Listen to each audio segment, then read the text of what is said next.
मैं नवनीत सोनकर, राष्ट्रीय अध्यक्ष विश्व शांति पार्टी। हम पूरे प्रदेश में 80 सीट पर लोकसभा चुनाव लड़ रहे हैं।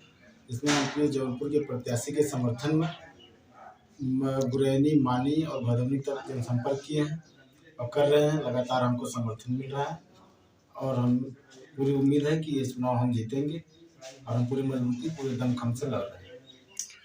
तो क्या पूरे यूपी में आपकी पार्टी द्वारा प्रत्याशी उतारे गए हैं? अभी तक 43 जगह हमारे प्रत्याशी घोषित हो चुके हैं और भी जगह हमारे प्रत्याशी की संख्या बढ़ रही है और जल्द ही पूरे सीटों 80 सीटों पर हमारे प्रत्याशी में घोषणा हो जाएगी। तो आपकी पार्टी अकेले चुनाव लड़ रही है या किसी पार्टी के गठबंधन में चुनाव लड़ रही है? अभी हम अकेले अपने दम पर चुनाव लड़ रहे हैं। भविष्य में अगर ऐसा कुछ होता है, गठबंधन की बातें होती है तो इस पर विचार किया जाएगा। तो अभी जौनपुर जनपद में लोकसभा 73 सीट से आपने प्रत्याशी के रूप में किसको उतारा? विश्व शांति पार्टी के प्रत्याशी के रूप में ठाकुर भानु प्रताप सिंह को हम लड़ा रहे हैं। इनका समाज में बहुत ही अच्छा वर्चस्व है, बहुत बढ़िया समर्थन मिल रहा है इनको।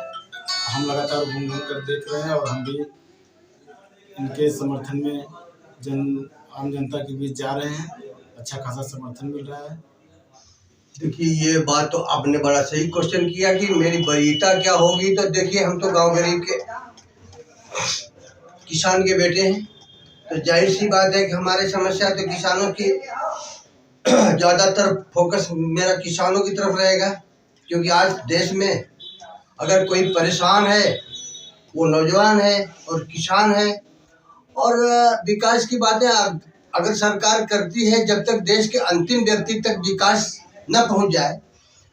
आज हमारे नौजवान बच्चे कोई परीक्षा देने जाते हैं, उनको नौकरी नहीं मिलती। तो मैंने कल मीडिया के माध्यम से देखा एक बच्चा सुसाइड कर गया। ऐसी स्थितियां हैं। तो ज़्यादातर मेरा फोकस किसान और नौजवान गांव गरीब के लोग ही रहेंगे और ये मेरा चुनावी मुद्दा भी होगा और सेवा कार्य भी हमारा इसी क्षेत्र में चलेगा। देखिए, पार्टी बनाने का मतलब ये है कि समथिंग 2,000-2,500 पार्टियां भारत देश में रन कर रही है और हमने सभी लोगों का कार्यकाल भी देखा जो सत्ता में रह चुके हैं। कांग्रेस का भी देखा, सपा का देखा, बसपा का देखा, भाजपा का देखा। लेकिन देश को जो असल जरूरत थी वो चीज वो देने में सभी लोग नाकाम रहे। आज हमारे देश के अंदर बहुत बड़ी तादाद है लोग जो है बेरोजगार बैठे हुए हैं। तो बहुत सारी समस्याएं, समस्याओं का अंबार है और बहुत बड़ी तादाद है जो भय और डर के माहौल में जिंदगी गुजार रही है। देश में असल में जिस तरीके से हमने पार्टी का नाम शांति लगाया हुआ है, लफ्ज शांति लगाने की सिर्फ एक वजह है कि भारत देश में सब कुछ तो है लेकिन सही इस्तेमाल ना करने के कारण बहुत बड़ी तादाद जो है बेरोजगार बैठी हुई है और इसकी वजह से अशांति फैली हुई है। तो लफ्ज शांति हम लोगों ने इसलिए लगाया है पार्टी में ताकि हमारी पार्टी मजबूत हो, कामयाब हो, ताकि हम पूरे देश में शांति फैलाने का काम करें। डबल इंजन की सरकार का जहां तक ताल्लुक है तो ये भी वही कर रहे हैं जो पहले की सरकारों ने किया है। कांग्रेस का भी कार्यकाल हमने देखा है। क्या कांग्रेस में भूखमरी नहीं थी? बेरोजगार लोग नहीं बैठे हुए थे? कांग्रेस से लोग बिहार नहीं गए थे? आज सपा, बसपा, कांग्रेस जो सत्ता से बाहर है, बाहर होने के उसके पीछे का एक कारण है कि वीक पॉइंट, कमजोर नस जो जनता ने महसूस किया, इस वजह से जनता ने नकार दिया है। आप भाजपा को तो लपेट रहे हैं मगर इन लोगों ने भी गलत किया है जिसके कारण ये लोग बाहर होगा और भाजपा कमजोर नस पकड़ के बैठी हुई है। इसलिए खुल करके अलग ऐलान ये जो विपक्ष होने के बाद ये विपक्षी रोल अदा नहीं कर पा रहे, मजबूरन नहीं कर पा रहे। और आज हमारा भाजपा का जहां तक आपने सवाल किया तो भाजपा में कुछ खराबियां हैं तो बहुत सारी अच्छाइयां भी। उत्तर प्रदेश के योगी महाराज से तो खास तौर से मैं इस बात पर तो खुश ही हूँ कि माफियाओं के ताल्लुक से जो उन्होंने बुलडोजर का इस्तेमाल किया है तो ये मेरे मिजाज के मुताबिक है। मैं सहमत हूँ। मैं नहीं चाहता कि मेरे उत्तर प्रदेश में एक भी माफिया रहे, क्योंकि जनता को अगर वाकई में शांति प्रदान करना चाहते हैं तो आपको गुंडों और माफियों को या तो उनका ठिकाना आपको जेल में, या तो वो सुधर जाए या तो फिर जेल में उनको भेजा जाए। उसके अलावा दूसरा कोई रास्ता नहीं। तो शांति फैलाने के लिए आप हमारे झंडे में भी आप देखेंगे लाल कलर जो लगाया है। अगर सब सिर्फ यही मामला हो तो हम सिर्फ सफेद ही रख देते, लेकिन हम जानते हैं कि बगैर आंदोलन की शांति नहीं आती। इसलिए लाल कलर हमने लगाया हुआ उसमें। तो आंदोलन शांति लाने के लिए भी आंदोलन करना पड़ेगा। तो हम इस चीज के सहमत हैं। इस बात पर योगी महाराज से हम खुद भी हैं।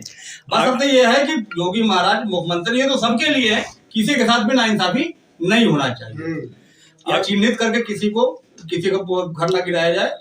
अगर आप इतना ही सहमत है बीजेपी सरकार से, तो क्या बीजेपी सरकार के साथ गठबंधन के लिए भी विचार करेंगे? बिल्कुल करेंगे। अगर सम्मानजनक सीट भाजपा हमें देती है, जैसा कि हमारे नवनीत सोनकर साहब इस पार्टी के राष्ट्रीय अध्यक्ष है, इनकी मेहनत है कि आज 31 प्रत्याशियों की सूची जारी किया है, आप ही लोगों के माध्यम से जारी किया है, और पूरे उत्तर प्रदेश में 80 सीट पर ये चुनाव लड़ाने जा रहे हैं और बहुत मजबूती से चुनाव लड़ाने जा रहे हैं। वो अलग बात है कि ज्यादातर लड़ने वाले सोनकर समाज से ही है, क्योंकि खटीक रेजिमेंट के ऑलरेडी पहले अध्यक्ष रह चुके हैं, तो इसलिए इन्होंने काम किया है। ये पार्टी नहीं जरूर है, मगर 10 साल पुराना संगठन है, आज कोई नई पार्टी नहीं है। तो जिन लोगों ने टिकट मांगा उन्होंने उनका टिकट दिया, तो इनके माध्यम से हम लड़ा रहे हैं। अगर उसके बावजूद भी भाजपा अगर हमें सीट देती है 2 सीट 4 सीट 5 सीट जो मुनासिब समझती है, तो ऐसी सिचुएशन में हम भाजपा से गठबंधन करने के लिए तैयार है, कांग्रेस से भी करने के लिए तैयार है, सपा से भी करने के लिए तैयार है, क्योंकि गठबंधन का दौर है, हम उससे नहीं रहना चाहते। लेकिन अगर आप चाहते हैं कि आप ही सब कुछ बन करके रहें, भाई मैं चाहता हूं क्या भाजपा को शांति की जरूरत नहीं है? तो अगर भाजपा हमें गठबंधन में शामिल करती है तो हम क्यों नहीं उसे गठबंधन करेंगे? भाई उसे भी शांति की जरूरत है, तो सभी पार्टियों को शांति की जरूरत है। इसलिए शांति को बगैर मिलाए इनका कामयाब होना मुश्किल नहीं बल्कि समझिए नामुमकिन है।